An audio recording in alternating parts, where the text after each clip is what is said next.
Meus irmãos, nós começamos na semana passada passar pelo capítulo 9 da nossa confissão de fé,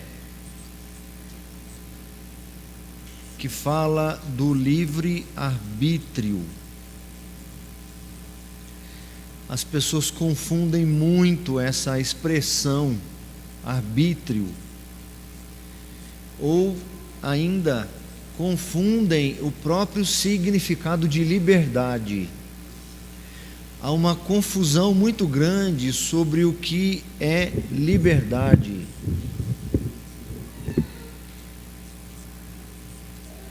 Algumas pessoas acham, ou talvez a maioria, que liberdade é poder fazer o que quiser.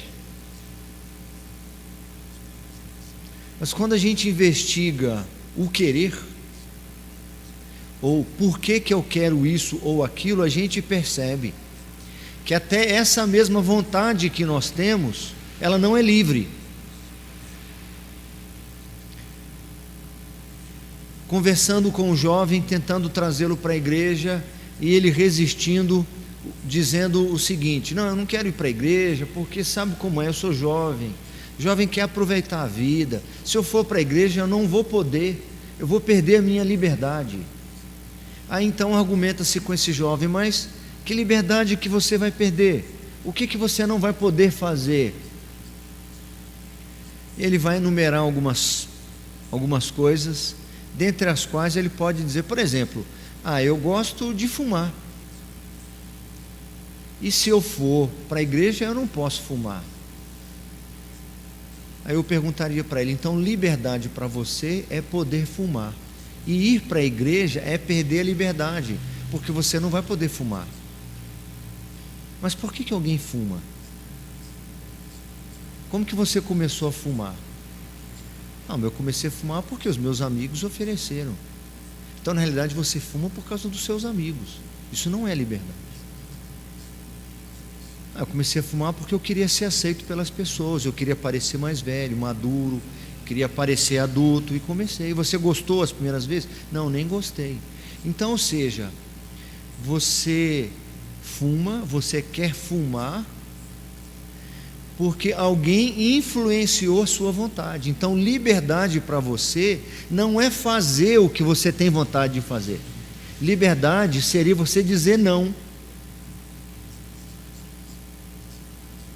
Você chegar para os seus amigos e falar assim: não, hoje eu não quero, não, hoje eu não vou beber com vocês, não, hoje eu não vou rir dessa piada, hoje eu não vou concordar com vocês. Liberdade não é a capacidade de fazer tudo o que tem vontade, porque a própria vontade sofreu influência de alguma maneira. Então alguma coisa que às vezes eu estou fazendo, eu estou achando que eu estou livre para fazer aquilo, na realidade eu fui influenciado. Eu estou fazendo porque eu fui influenciado a fazer aquilo. Ou há uma vontade em mim que domina, ou melhor dizendo, há uma natureza em mim que domina a minha vontade, e aí eu sou escravo dessa natureza. Eu falei na semana passada de um histórico breve sobre livre-arbítrio, está aí nos slides, eu não vou reler, tá? O grande fundamento da expressão livre-arbítrio quando se fala na teologia sobre livre-arbítrio, é a capacidade que o ser humano tem para escolher o bem ou o mal. Não é a liberdade de escolher a roupa que ele vai usar, não é a liberdade que ele tem para poder escolher o que ele quer comer. Livre-arbítrio é se ele pode escolher entre o bem ou o mal, se ele tem liberdade para escolher entre Deus e o não Deus, a ausência de Deus. A base do livre-arbítrio é na falta de compreensão no estado ou a condição do ser humano. Então, quem acredita que o ser humano tem liberdade para escolher coisas boas, é porque não entendeu qual que é o estado, a condição natural do ser humano.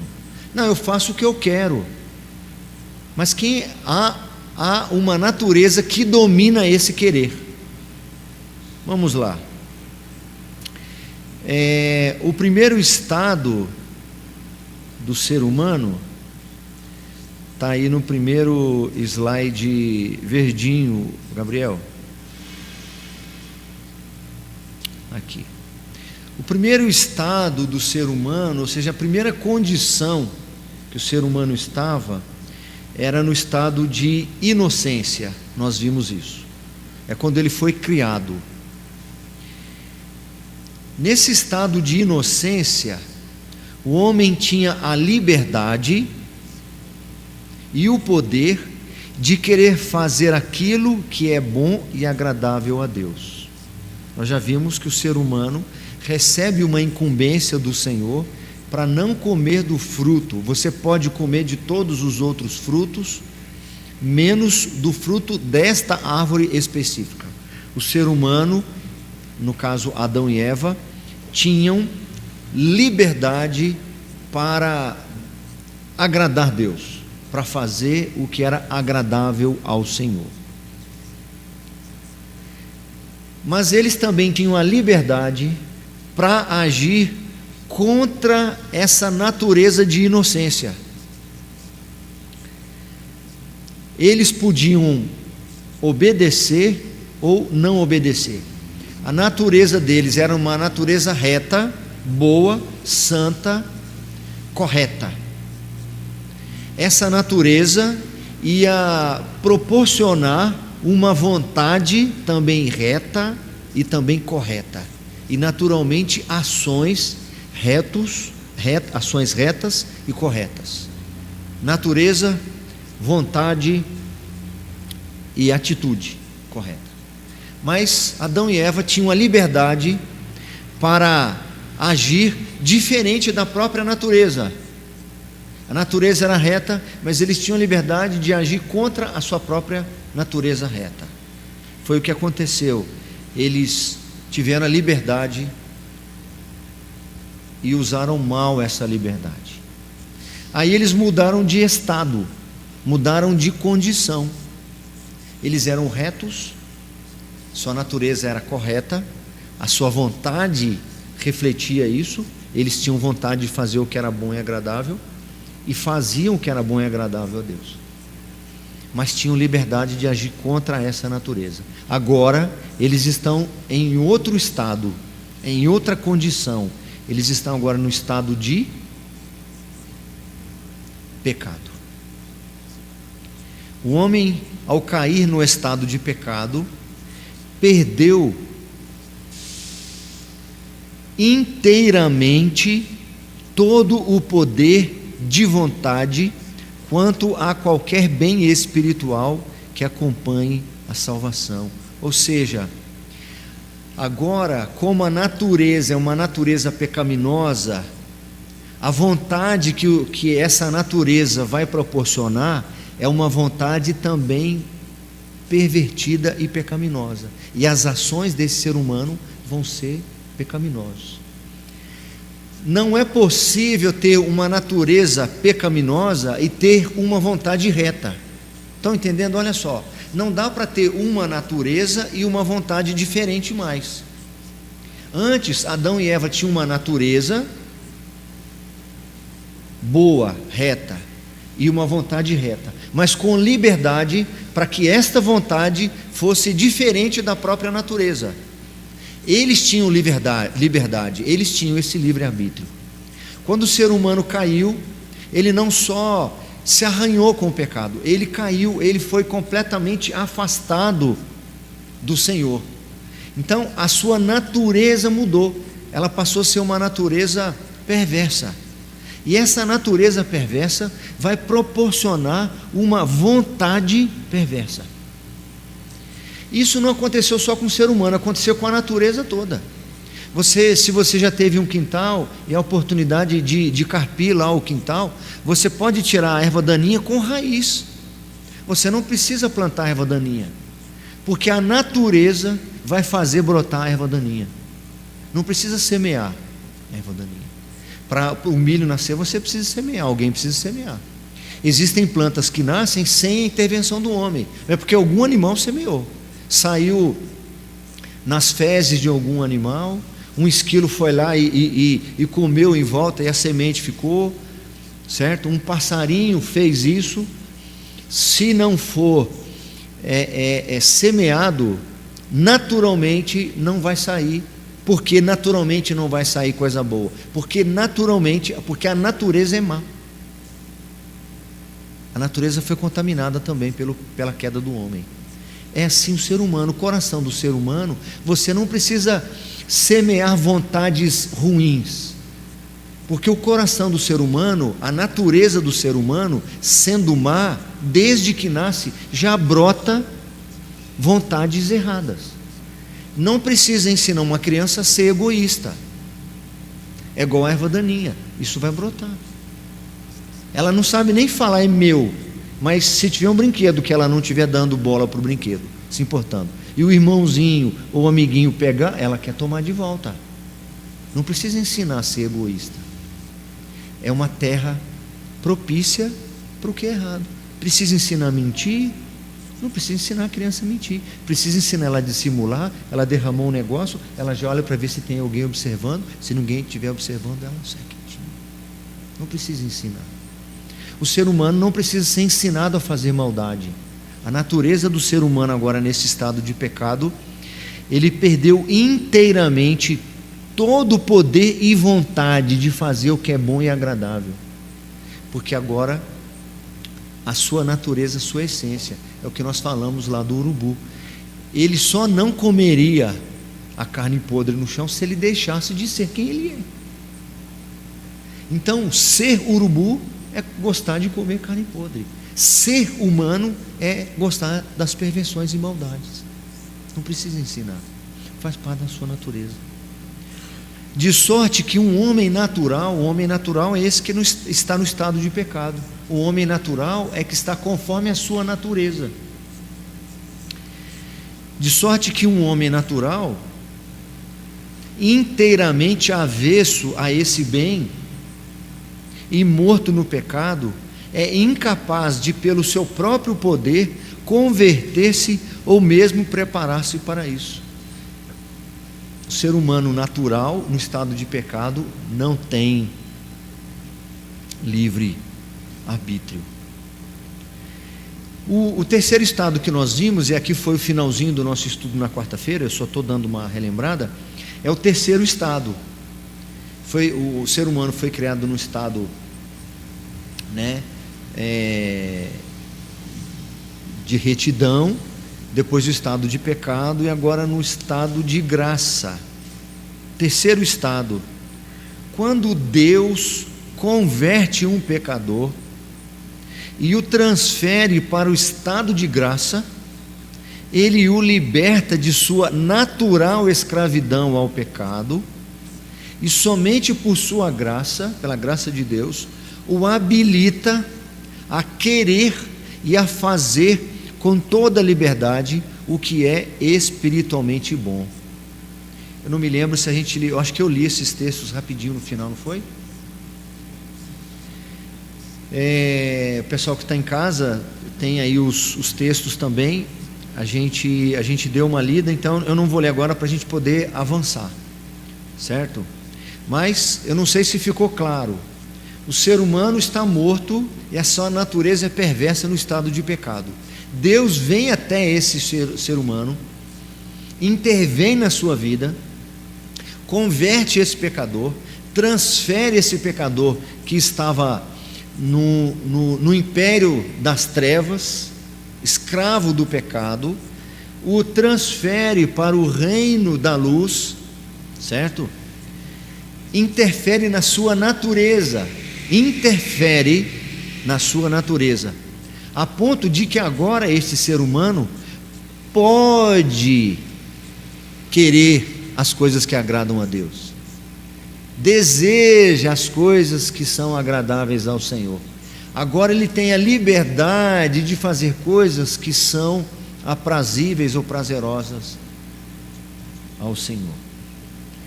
Mas isso de tal modo que, por causa da corrupção ainda existente nele, o pecador não faz o bem perfeitamente, nem deseja somente o que é bom, mas também o que é mal.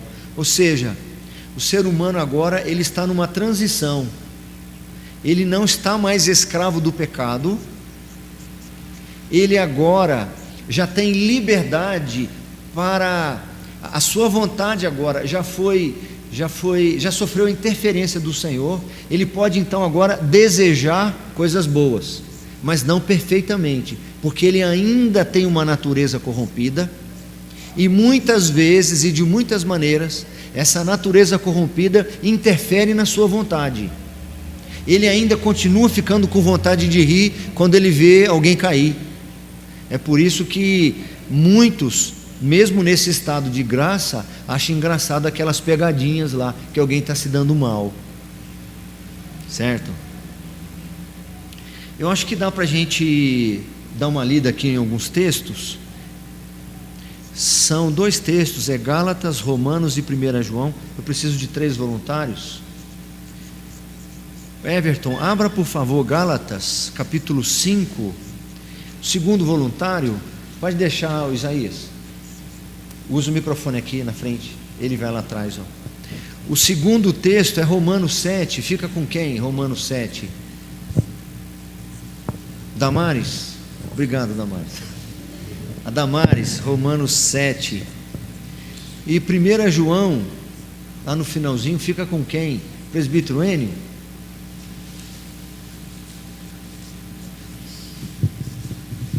Então nós vamos ler alguns textos que vão reforçar para nós que o ser humano, mesmo nesse estado de graça, e por que chama graça? Porque o ser humano estava morto e sofreu uma interferência para que ele pudesse ter vida espiritual. Ele estava perdido e agora ele foi achado. Ou seja, o ser humano é parte passiva nisso. Ele não interferiu na sua salvação. Ele não foi até Deus dizendo assim: eu aceito Jesus. Pelo contrário, foi Cristo que saiu lá da eternidade e veio aqui ter com os homens. Nenhum ser humano foi lá no céu. Foi o céu que se abriu e o Filho de Deus veio até o pecador, certo? E esse homem agora que sofreu uma interferência na sua natureza, sua natureza está sendo transformada, a sua vontade também está sendo transformada, mas ainda não foi totalmente. Ele ainda continua lutando com a sua corrupção. Então vamos ler Gálatas capítulo 5, verso 17. Quem vai ler é o Everton para nós. Porque a carne milita contra o espírito, e o espírito contra a carne, porque são opostos entre si, para que não façais o que porventura seja do vosso querer. Ou seja, nessa etapa ou nesse estado, o ser humano começa a ter conflitos. E eu pergunto para vocês aqui: conflito é bom ou é ruim?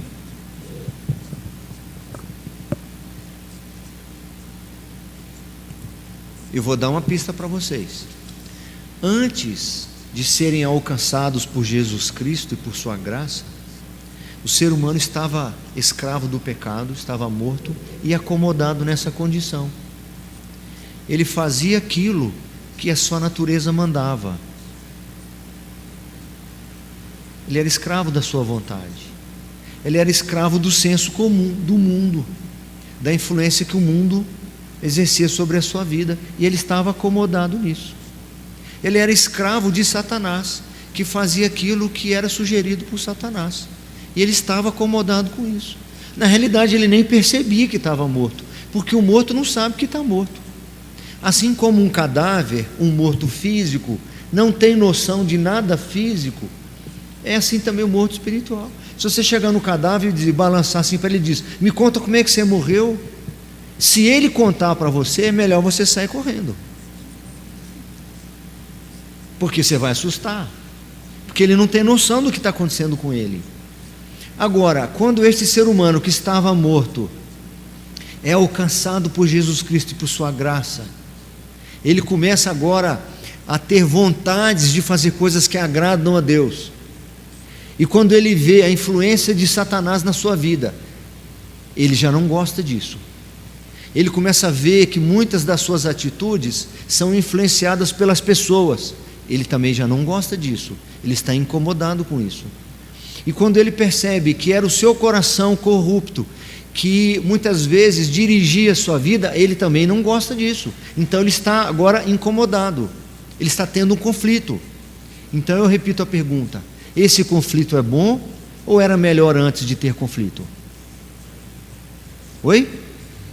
Esse conflito é bom. Muitas vezes a gente quer, essa é a primeira reação das pessoas, quer fugir do conflito. Então eu neutralizo aquilo que me incomoda. Se a palavra de Deus ela vem contrária aos desejos do meu coração e me traz um conflito, então eu abro mão da palavra de Deus para não ter conflito. Para ser um exemplo mais fácil, nós lutamos contra essa natureza, nós temos conflitos. Poxa, eu não queria ter falado assim com a minha esposa, eu não queria ter feito isso com o meu marido, eu não queria ter feito isso com o meu colega de trabalho, eu não queria ter tido esse tipo de pensamento. Estou em conflito. Eu acho que melhor, eu vou na igreja amanhã, acho melhor não tomar ceia, porque eu briguei com a minha esposa essa semana, acho melhor não tomar ceia, porque o fato de ir tomar ceia vai aumentar meu conflito. Então a pessoa às vezes quer fugir do conflito, eliminando aquilo que está proporcionando o conflito, mas não é assim que devia fazer. Eu preciso continuar tendo aquilo que me incomoda, para eu não me acomodar, porque se eu paro de tomar ceia, ou eu não vou cantar mais no coral, porque eu muitas vezes sou nervoso, eu tenho alguns conflitos, então eu vou sair da junta diaconal, eu vou largar a minha atividade na igreja, por causa do meu jeito de ser. Eu digo o contrário: você precisa fazer o que faz, e fazer ainda mais, até que você vença esse conflito, pelo lado certo, e não pelo lado errado. Porque se eu abro mão de tomar ceia, eu não vou ter aquele incômodo, eu não vou ficar vou dizer assim, com a consciência pesada. Eu não vou ficar com a consciência pesada, tá? Porque eu tomei a Santa Ceia sabendo que eu briguei com a minha esposa. Aí eu paro de tomar a Santa Ceia e continuo sendo o que eu sou, continuo brigando com a esposa. Porque aquilo que estava me incomodando eu eliminei. Só que eu eliminei a coisa boa, certo? Já contei para vocês que eu vi o pastor Jeremias contando uma história muito interessante, que família pastoral é como qualquer outra família, a gente tem lutas e dificuldades. A gente tem uma porção de graça abundante, porque a gente está sempre envolvido na palavra, mas errar a gente erra, briga, discute. E ele estava indo para a igreja e ele tinha brigado, discutido com a esposa, estavam indo os dois no carro e não estavam nem conversando. Ele pensou assim: sabe de uma coisa, eu nem vou pregar hoje. Ele tem vários pastores auxiliares, lá são 5 cultos por domingo. Então ele falou: não vou pregar hoje não, porque pregar vai me incomodar, porque eu não estou bem com a esposa. Então primeiro eu preciso acertar minha vida com a esposa, para depois eu entrar num lugar santo, certo? Então eu vou eliminar o que me dá conflito, para eu tentar acertar a situação. Mas via de regra, se eu abro mão do sagrado, abro mão da ceia, abro mão da palavra, abro mão da comunhão, do meu trabalho na igreja, para tentar resolver, eu não vou resolver, porque eu vou ficar mais fraco sem esses recursos, e na realidade daí a pouco eu estou vencido. Aí ele chegou para o pastor auxiliar dele e falou assim: prega hoje aí, prega. Reverendo, eu preguei no culto das 17, eu fiquei aqui para poder ouvir o senhor pregar. Chegou no segundo e falou: prega hoje. Reverendo, eu preguei no culto das 14 horas, fui em casa, almocei e voltei só para ouvir o seu sermão. Os 3 que estavam lá, todos falaram assim: reverendo, eu nem vim preparado, então vai ter que ser eu que vou pregar. Um pouquinho antes dele assumir a palavra, ele procurou sim, viu a esposa dele em pé lá no fundo. Ele fez o sinal para ela assim. Ela fez assim.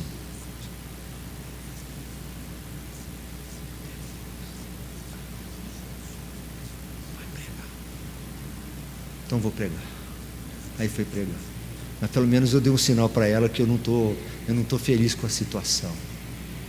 Então muitas vezes a gente vai assim, de cabeça baixa, angustiado, mas não deixa de orar.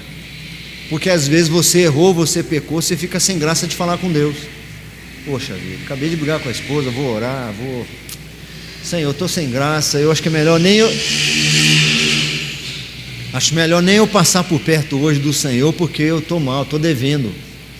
Eu preciso saber que essa luta é salutar. Quem não tem esse conflito é porque está dominado pelo pecado, se entregou de vez para o lado errado, ou ele já está na glória, não tem esse conflito mais. Enquanto aqui nós estivermos, esse conflito é bom. Significa que tem algo bom lutando contra a minha própria natureza. E pelo texto que o Everton leu, nós sabemos que algo bom é esse. É o Espírito Santo, que milita contra a minha carne. Quando fala carne, ele fala a minha natureza ainda remanescente. Os dois são opostos entre si. E que bom que são opostos. Porque se o Espírito Santo desse o braço dado para a minha natureza perversa, sem transformá-la, o que seria de nós? Então, eu pergunto, o conflito é bom ou é ruim? É muito bom o conflito. Muito bom. O outro texto, Romanos, ficou com Damares, Romanos 7, é o verso 15, depois do 21 até o 23. Porque nem mesmo compreendo o meu próprio modo de agir, pois não faço o que prefiro e sim o que detesto. O apóstolo Paulo falando, porque nem mesmo compreendo o meu próprio modo de agir, pois não faço o que prefiro e sim o que detesto. Ele está dizendo que existem duas vontades nele ali. Não é que ele tem dupla personalidade, mas é porque ele, o Espírito Santo, já habita nele e já proporciona interesse e desejo de fazer as coisas do Senhor. Mas muitas vezes ele não consegue. Pode ir, filha, o 21 e 23, do 21 até o 23. Então, ao querer fazer o bem, encontro a lei de que o mal reside em mim. Porque no tocante ao homem interior, tenho prazer na lei de Deus, mas vejo nos meus membros outra lei, que, guerreando contra a lei da minha mente, me faz prisioneiro da lei do pecado que está nos meus membros. Olha o que ele diz aí, porque no tocante ao homem interior, tenho prazer na lei de Deus. Esse homem novo, que nasceu de novo, não da carne e do sangue, não voltou para o ventre materno, essa nova criação, que o Espírito Santo está proporcionando, nesse homem interior, eu tenho prazer na lei de Deus, mas vejo nos meus membros outra lei, que guerreando contra a lei da minha mente, me faz prisioneiro da lei do pecado que está nos meus membros. 1 de João, capítulo 8, 1 João capítulo 1, acho que é o presbítero Enio, 1 João capítulo 1, o verso 8 e o verso 10. 8 e 10? Isso, capítulo 1, 10, então. 2 versículos 8 e 10. Se dissermos que não temos pecado nenhum, a nós mesmos nos enganamos e a verdade não está em nós.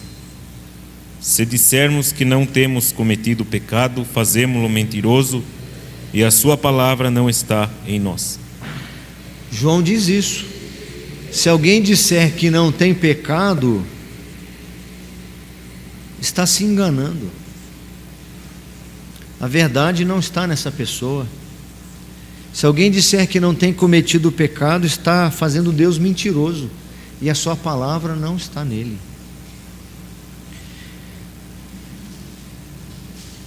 Agora, o último estado é o estado de glória.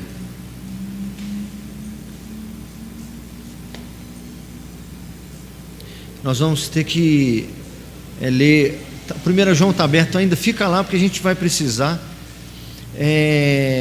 Isaías, lê por favor, depois Apocalipse, tá? Não precisam ler ainda, só abre lá. Apocalipse 22.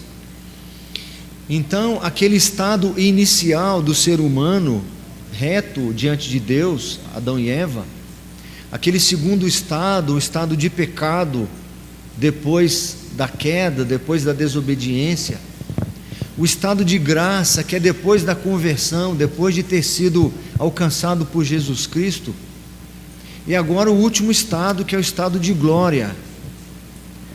A nossa confissão de fé diz que é no estado de glória que a vontade do homem se torna perfeita e imutavelmente livre para o bem só. Então vamos aos textos. Mariana, lê depois para mim, abra para mim depois 2 aos Coríntios, por favor, e o Naldinho, Salmo 17. Então, é no estado de glória. O texto de 1 João, capítulo 3, verso 2, o presbítero N vai ler para nós, vai falar sobre esse estado de glória. 1 João, capítulo 3, verso 2.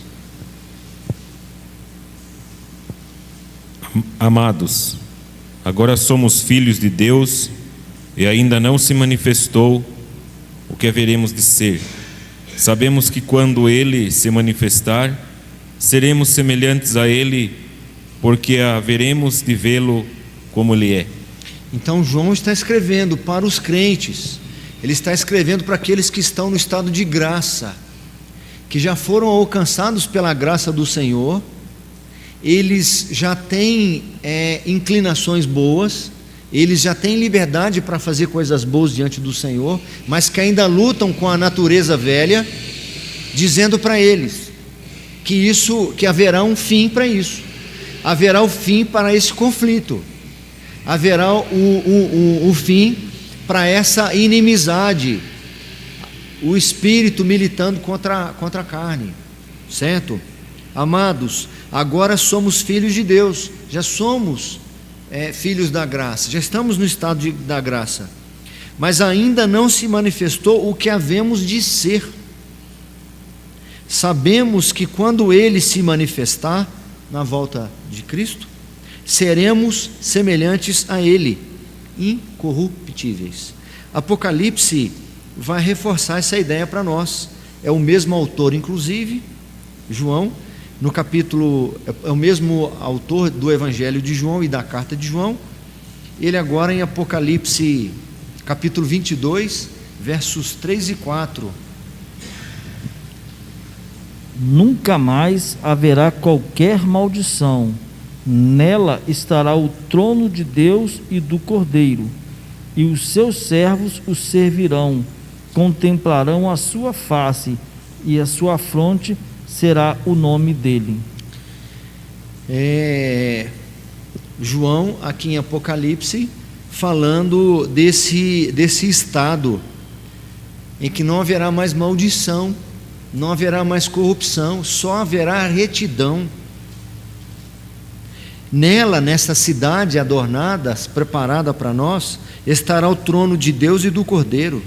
Os seus servos, o povo, a igreja triunfante, os seus servos o servirão, contemplarão a sua face, e nas suas frontes, ou seja, das pessoas, estará o nome dele, o nome de Cristo. Nesse estado de glória, de perfeição, de ausência de maldição e de corrupção, nós vamos descobrir que a natureza do homem foi tão plenamente transformada, a sua natureza, a sua vontade também e as suas ações. Então nós vamos descobrir que a vontade do homem agora se torna perfeita conforme a sua natureza, e imutavelmente livre para o bem só. Presta atenção, Adão e Eva foram criados retos, santos, separados para Deus, certo? Mas eles tinham liberdade para agir contra essa natureza. Por isso que eles fizeram o que não era para ser feito. Lá no estado de glória, não haverá essa liberdade mais. Presta atenção. Adão e Eva tinham a liberdade para agir contra a própria natureza.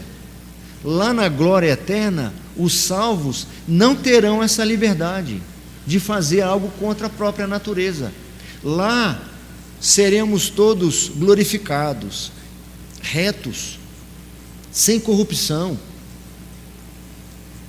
E nós não teremos liberdade para agir contra essa natureza. Eu pergunto, é bom ou é ruim? Hoje eu estou gostando de fazer perguntas.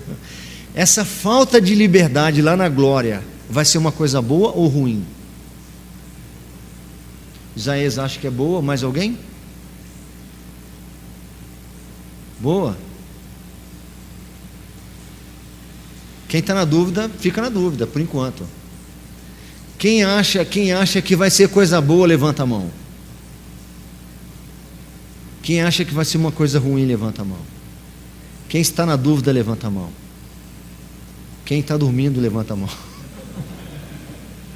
Tem gente que não levantou nenhuma vez. Tem gente que levantou meio assim, ó, meio metade só, né? Não sei. Adão ouviu de Deus: coma dos frutos todos, menos esse. Ele tinha liberdade para obedecer e teve liberdade para desobedecer. Lá na eternidade, lá na glória, nós não mais teremos liberdade para desobedecer. Nossa liberdade será apenas para fazer o que é bom e agradável. Liberdade é uma coisa boa ou é ruim? Depende. Depende para quê? Correto? Quer dar liberdade para o seu filho? Se ele quiser brincar com faca, é melhor não ter essa liberdade, correto? Vamos para o final.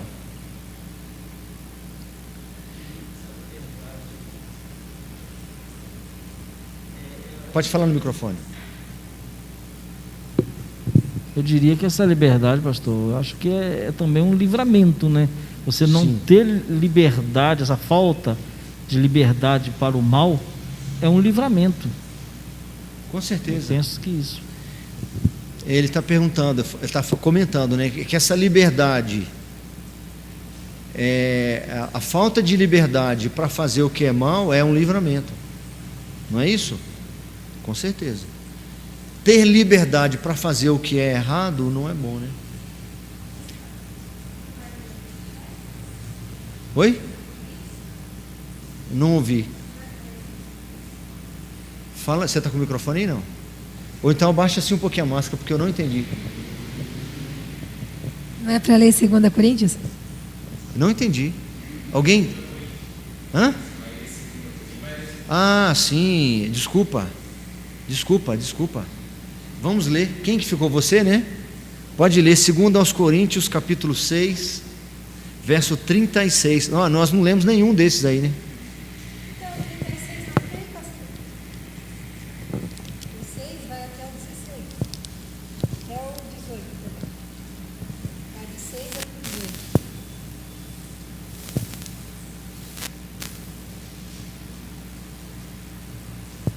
Desculpa, é Crônicas, não é Coríntios. Vamos pular aí, deixa eu corrigir aqui. É Crônicas.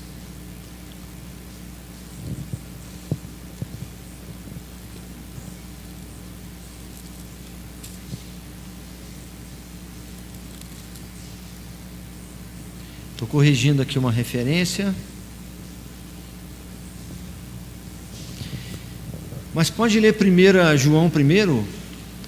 Ah, você já abriu lá? Isso, 2 Crônicas, capítulo 6, 36. Oi? Mirela quer ler? Pode ler, pode ler.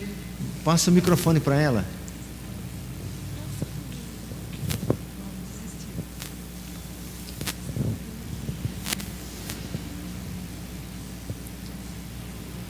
Quando pecarem contra ti, pois não há homem que não peque, e tu te indignares contra eles e os entregares às mãos do inimigo, a fim de que os leve cativos a uma terra, longe ou perto esteja.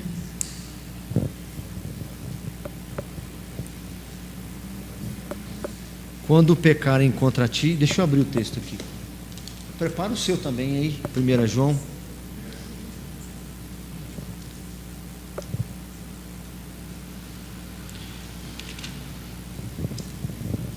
1 João 2, de 1 a 6. Isso.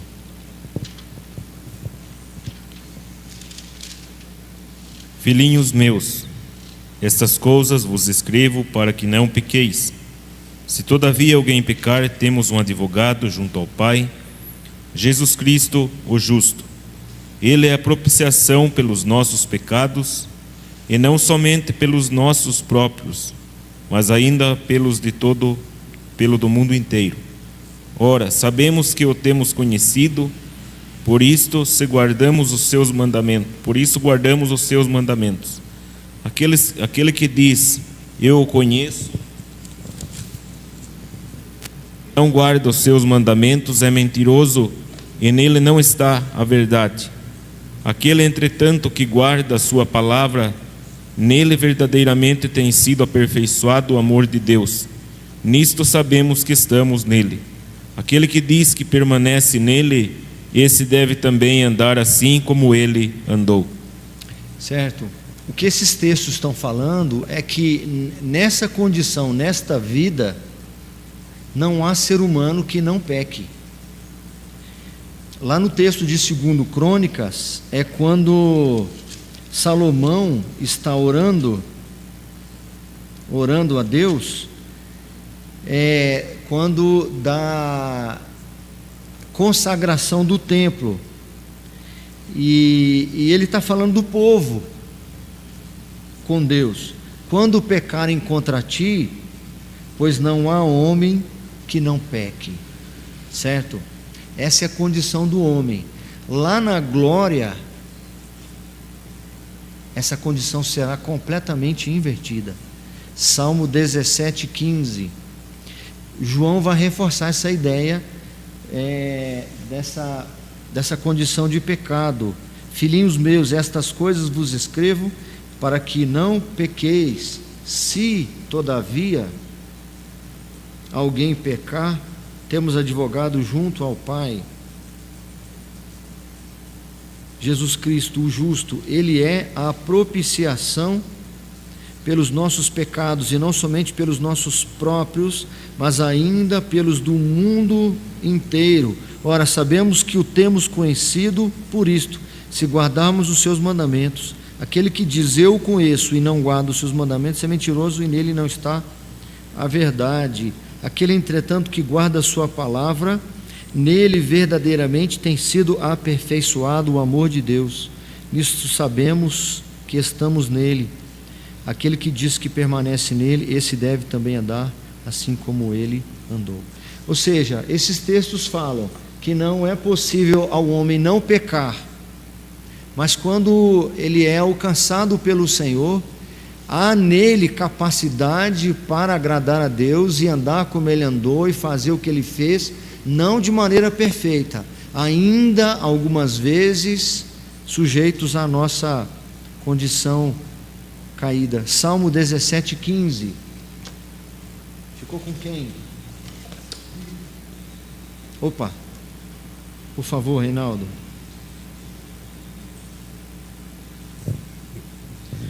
Eu, porém, na justiça contemplarei a tua face.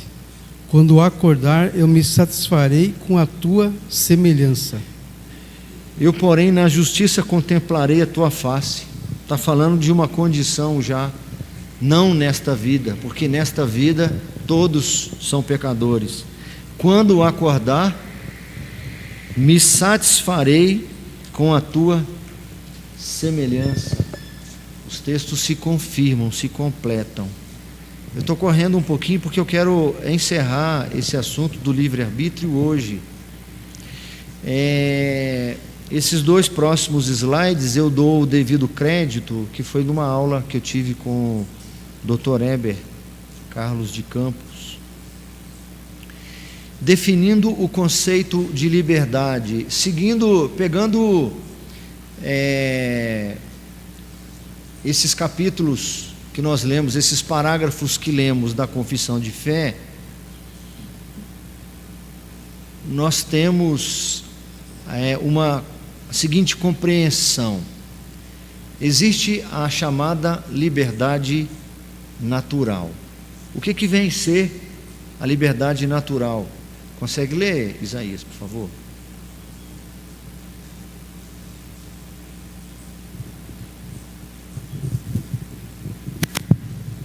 Liberdade natural, também conhecida como livre agência, é a capacidade do homem em fazer qualquer coisa de acordo com as suas inclinações dominantes, inclinações morais.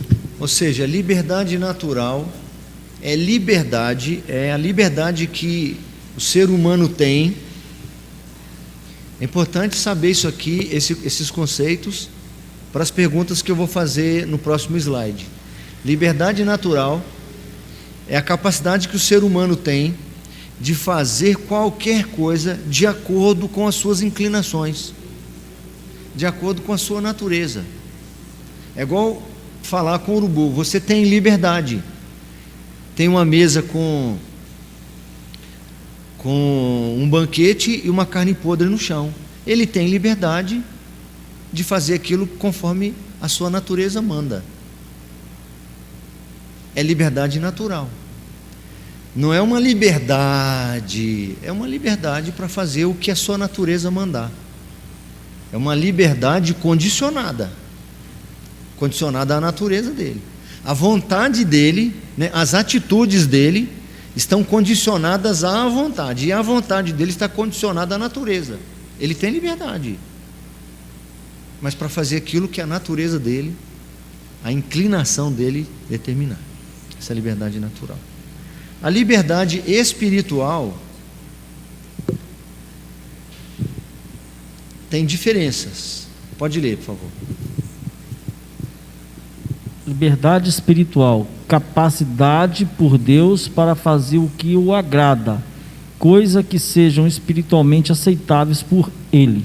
Então, a liberdade espiritual é uma capacidade também dada por Deus para que o homem faça coisas que agrade a Deus, que sejam espiritualmente aceitáveis por Ele, certo? E o livre-arbítrio, também conhecido por liberdade de escolha contrária, é como o próprio nome já diz, a capacidade de escolher algo contrário à própria natureza. A liberdade natural é a liberdade para fazer aquilo que a tua natureza determina. A liberdade espiritual é a liberdade para fazer aquilo que agrada a Deus. E o livre-arbítrio é a liberdade para fazer algo contrário à sua própria natureza. Certo? E aí então vem algumas perguntas. Se precisar, a gente volta aqui nesses conceitos, tá? É o último slide. Pode ir? Conceitos reformados de liberdade. Nós temos em cima, o pessoal de casa vai acompanhar também o slide.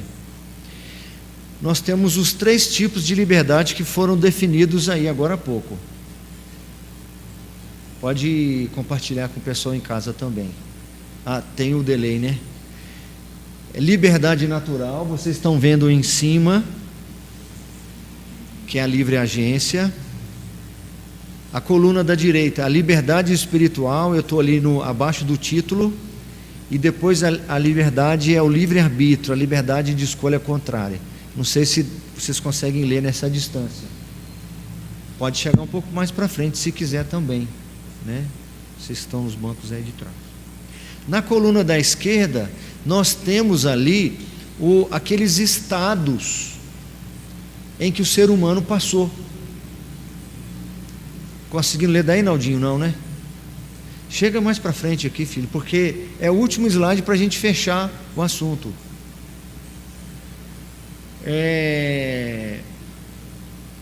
Eu não sei se dá para mostrar com o cursor aí para o pessoal em casa. Se eu tivesse aquele laserzinho, eu mostraria aqui. Ali do lado esquerdo, nós temos ali o estado de santidade. Alguém pode fazer um comentário? Qual ser humano esteve nesse estado de santidade? Olhando para mim. O ser humano. Adão. Adão e Eva foram criados nesse estado de santidade. Tá menorzinho embaixo escrito ali, ó. A humanidade antes da queda. Adão e Eva, que foram criados nesse estado de santidade, eles tinham liberdade natural, ou seja, eles tinham liberdade de agir conforme a natureza deles, a inclinação deles. Primeiro eu tenho que perguntar qual que era a natureza deles. Qual que era? De inocência, de santidade. Essa era a natureza. Eles tinham liberdade para agir conforme essa natureza? Sim ou não? Sim. Marca aí um ponto para cada um. Depois que eles pecaram, que eles saíram desse estado de santidade e caíram no estado de pecado, quem que está no estado de pecado agora? A humanidade toda após a queda. A humanidade, nesse estado de pecado, tem liberdade natural?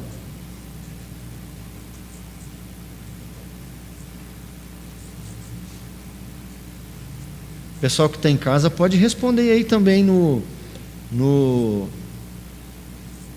como é que chama o negócio? Nos comentários. O pessoal que está em casa pode tentar responder aí, ó.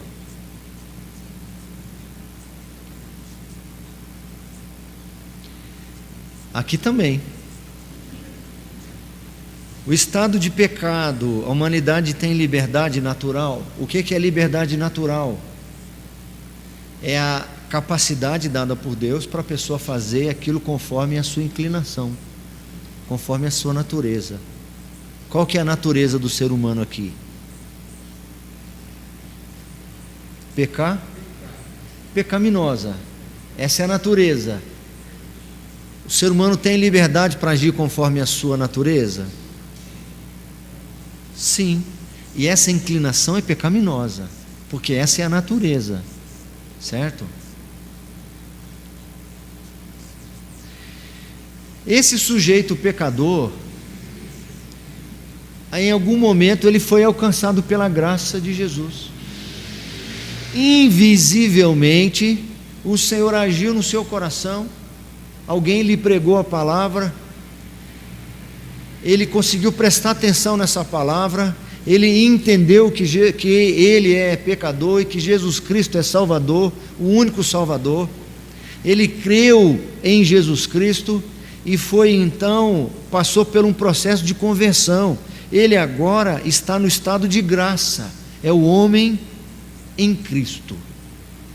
Ele tem liberdade natural?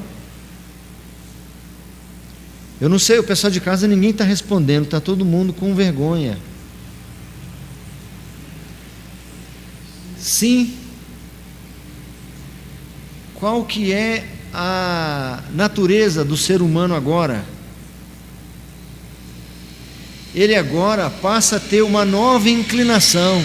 É por isso que quando Jesus está ali conversando com Nicodemos, e no seu íntimo Nicodemos quer saber o que é preciso fazer para herdar a vida eterna, Jesus Cristo diz para ele: tem que nascer de novo, porque com essa natureza não é possível. Mas como eu, sendo um homem maduro, tem como voltar para o ventre materno? Jesus, eu não estou falando nascer de novo na carne e no sangue. Essa natureza está corrompida. Você precisa de um novo nascimento. Aí ele vai falar que é o Espírito Santo quem proporciona isto, né? O vento sopra onde quer. E Nicodemos fica perguntando, mas por quê? E a resposta de Jesus no versículo 16: por que isso? Porque Deus amou o mundo de tal maneira que deu o seu Filho unigênito para todo aquele que nele crê não pereça, mas tenha vida eterna. Ele veio mudar, transformar a minha natureza. Porque Ele pagou o meu pecado, pagou a minha culpa. O Espírito Santo agora pode agir com liberdade em mim, porque eu não sou mais inimigo, não estou mais sujeito à condenação. E no estado de glória, quando nós estivermos lá na eternidade, nós teremos liberdade natural. Estado de glória é a condição do ser humano depois, né, após a volta de Cristo. Haverá liberdade natural? Isaías acha que sim. Alisson acha que não. Naldinho? Não? Vamos raciocinar. Liberdade natural é ter liberdade para fazer tudo conforme a sua inclinação ou a sua natureza. Qual que vai ser a natureza do ser humano lá? De santidade? Essa vai ser a natureza. Perfeição. Nós lemos texto aqui que nós seremos como o Senhor, certo? Nós vamos ter liberdade para agir conforme a nossa natureza? Sim ou não? A Luciana que falou sim ou não? A Luciana está olhando para o marido, porque o que o marido vai falar, entendeu? Nessa um fica e outro vai, minha filha. É sim ou não, Lu?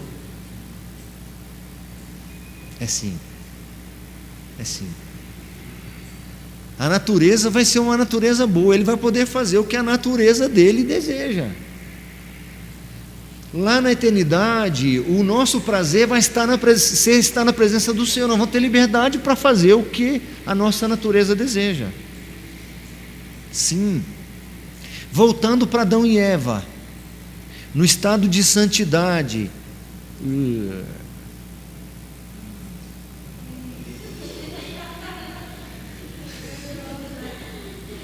Ai, ai.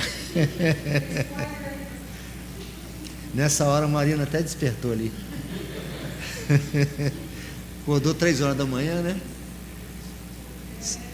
Que hora você pegou hoje no serviço? Liberdade espiritual. Adão e Eva tinham liberdade espiritual. Liberdade espiritual é a capacidade dada por Deus para a pessoa fazer aquilo que agrada a Deus. Adão e Eva tinham essa liberdade? Sim ou não? Sim, fácil. Duplamente fácil. Porque a pergunta é fácil e você ainda já tinha visto a resposta, né? No estado de pecado, o ser humano tem essa liberdade espiritual? O pecador, o homem sem Cristo, aquilo que a gente fala de um homem natural, ele tem liberdade para fazer alguma coisa que agrada a Deus? Estão entendendo isso? Uma pessoa sem Cristo, ela tem liberdade para fazer algo que agrada a Deus? Não. A natureza, não, mas peraí, ele fez uma grande doação, ele fez uma boa ação, mas qual é a motivação? Conta. O ser humano é corrupto, a sua natureza é corrupta, tudo que procede do ser humano é corrupto. A sua vontade é corrupta, a sua razão é corrompida, as suas emoções são corrompidas. Uma mãe que chora no sepultamento do filho crente que está indo encontrar com o Senhor é o choro de um egoísta. Não, pastor, que é isso? É porque ela não quer que ele esteja com o Senhor, quer que ele esteja com ela. Não tem amor perfeito, isso é só no Frozen. Um beijo de amor perfeito descongela a menina, não tem isso lá?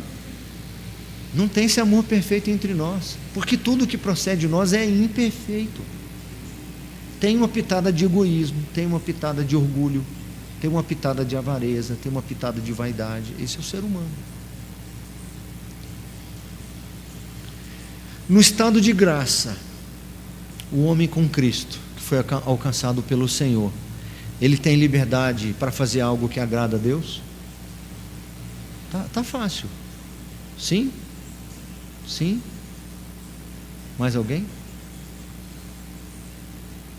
Sim.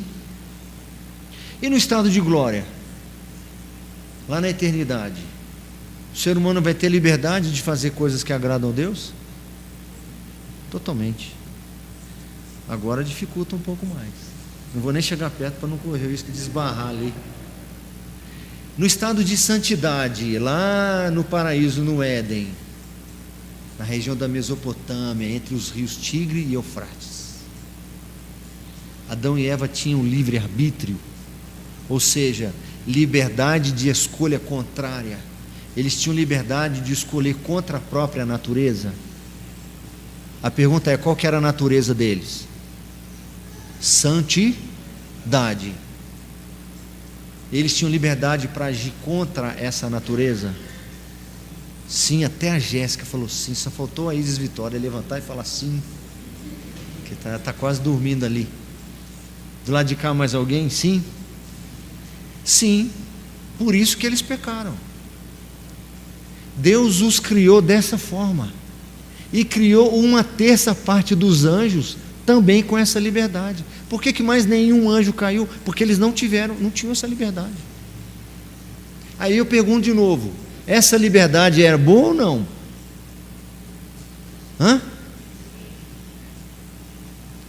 No caso deles lá, era melhor, ficou melhor para os anjos que não tiveram. Os anjos que não tiveram essa liberdade não caíram.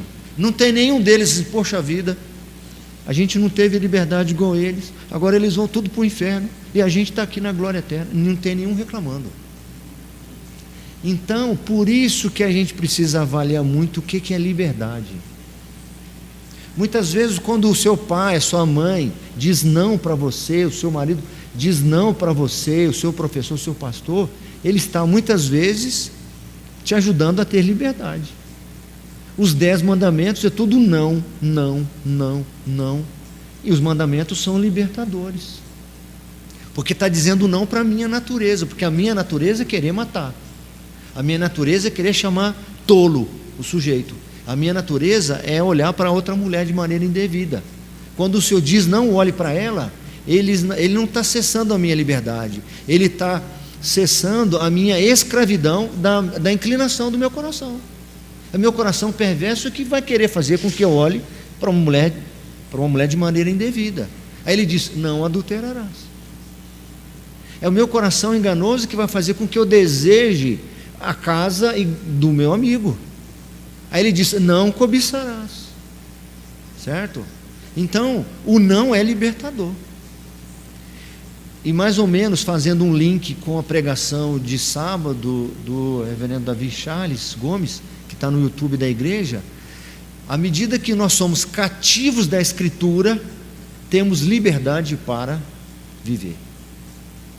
Se eu não sou cativo da Escritura, eu sou cativo do diabo, sou cativo do mundo, ou cativo do meu próprio coração.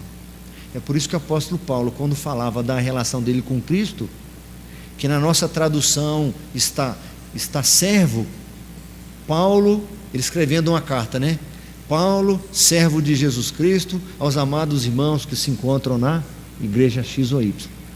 A tradução correta a palavra é doulos. Paulo, escravo de Jesus Cristo. Certo? Então vamos lá, estamos terminando. Adão e Eva tinham liberdade para agir contra a própria natureza e usaram essa liberdade. A natureza era de santidade, significa relacionamento com Deus, total obediência ao Senhor. E o que aconteceu? Eles desobedeceram ao Senhor, tiveram liberdade. No estado de pecado, com a natureza agora pecaminosa, o ser humano tem liberdade, tem livre-arbítrio, ou seja, tem liberdade para agir contra a sua própria natureza? O que você acha, Naldinho? Naldinho acha que não. Mais alguém? Isaías não. Mais alguém? Patrícia falou que não, né? Ah, tem gente respondendo, ó. Acho que é só ela mesmo. Não? Mais alguém?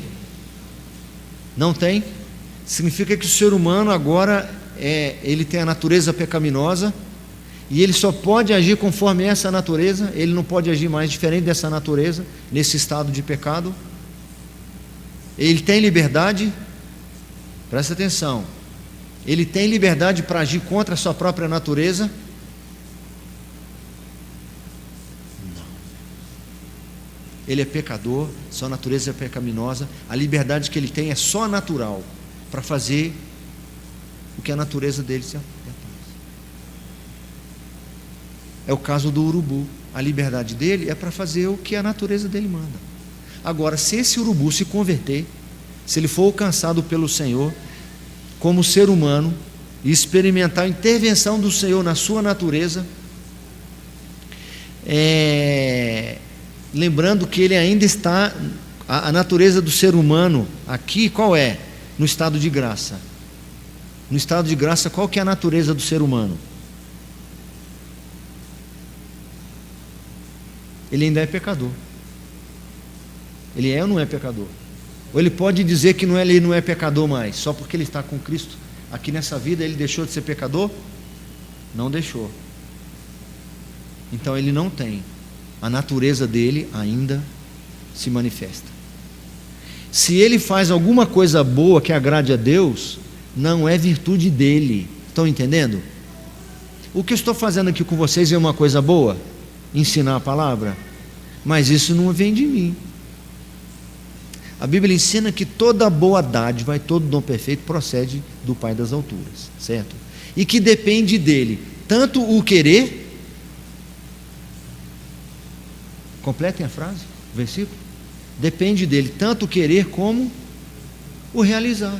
Então, se alguém quer fazer alguma coisa boa, ou realiza alguma coisa boa, é o Senhor que está fazendo a vontade dele, na pessoa, não é a própria pessoa em si. E para fechar, a última pergunta para a gente ir embora para casa jantar. Tem jantar lá, Jéssica? Tem não, né? Oi? Tem só geladinho lá.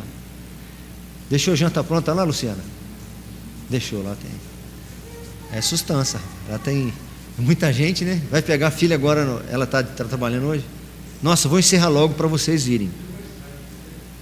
Tá. Ela chega e janta ainda não? Nossa, sozinha, coitada. Você não leva nem ninguém junto para fazer companhia? Ela chega, né? Precisa, né? Lá no estado de glória, lá na eternidade, o ser humano vai ter livre-arbítrio? Ou seja, ter liberdade para agir contra a sua natureza? Evanise, o que você acha?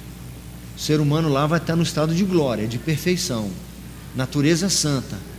Ele vai ter liberdade para agir contra essa natureza? Não? E isso é bom ou ruim?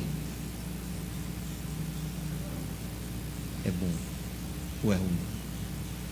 Alguém mais acha que é não? Você acha que é não? Mais alguém? Então lá na eternidade nós não vamos poder agir contra a própria natureza? É isso? A Patrícia está respondendo para nós aí. Patrícia, você acha que é sim ou não? Quem acha que é não, levanta a mão. Quem levantou a mão acertou. Então levanta agora. Quem não tinha levantado, levanta. Até a Vitória levantou. Levantou as duas. Graças a Deus nós não vamos ter mais essa liberdade. Graças a Deus. Numa natureza santa, nós não vamos poder agir contra essa natureza. Nós vamos ser impedidos. Nós não vamos poder pecar mais. É bom ou é ruim? É bom ou não é? Aí embaixo está os créditos pela tabela ao reverendo Weber Carlos de Campos, numa aula que eu tive, acho que em 2003, tive essa aula com ele, de teologia sistemática. Alguma pergunta, meus irmãos? Algum comentário? Agradeço o pessoal que está em casa, nos acompanhando, assistindo. Estou vendo aqui o reverendo Tiago chegou. Boa noite, meu irmão. Deus abençoe. Domingo a gente se encontra, se Deus quiser. A Elisângela, Dona Elza, Rose, a Paula, Wagner, Patrícia, presbítero Rafael. Deus abençoe, meus irmãos. Nós vamos orar. Vou pedir o Naldinho para nos elevar a Deus em oração.